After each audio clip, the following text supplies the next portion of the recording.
Kisah lucu, Nuaiman menjual temannya. Awal mula cerita, keamanan Suwaibid dalam menjaga makanan.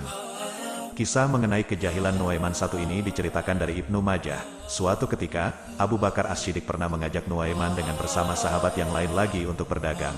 Adapun sahabat yang diajak bernama Suwaibid bin Harmalah. Mereka bertiga pergi ke Syam yang mana merupakan daerah maju pada masa itu. Pada suatu hari yang mulai menjelang siang, Suwaibid ditugaskan untuk menjaga makanan.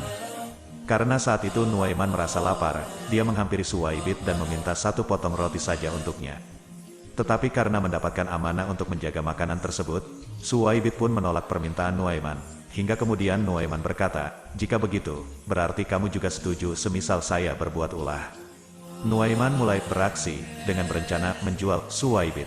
Setelah mendapat penolakan dari Suwaibid, Nuaiman berjalan menuju pasar dan mencari wilayah yang khusus banyak menjual hamba sahaya. Di sana, kemudian dia mengatakan pada orang-orang bahwa dia memiliki hamba sahaya yang begitu murah dan ingin menjualnya.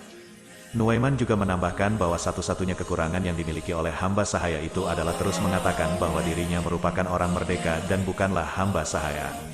Mendengar tawaran itu, orang-orang pun tertarik dan Nuaiman pun mengajaknya menuju Suwaibid.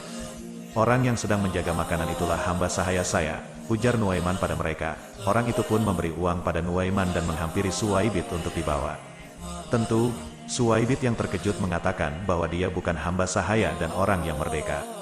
Namun, karena sebelumnya Nuaiman sudah mengatakan hal tersebut, orang yang membeli tadi menganggap perkataan Suwaibid sebagai bualan saja dan mulai membawanya.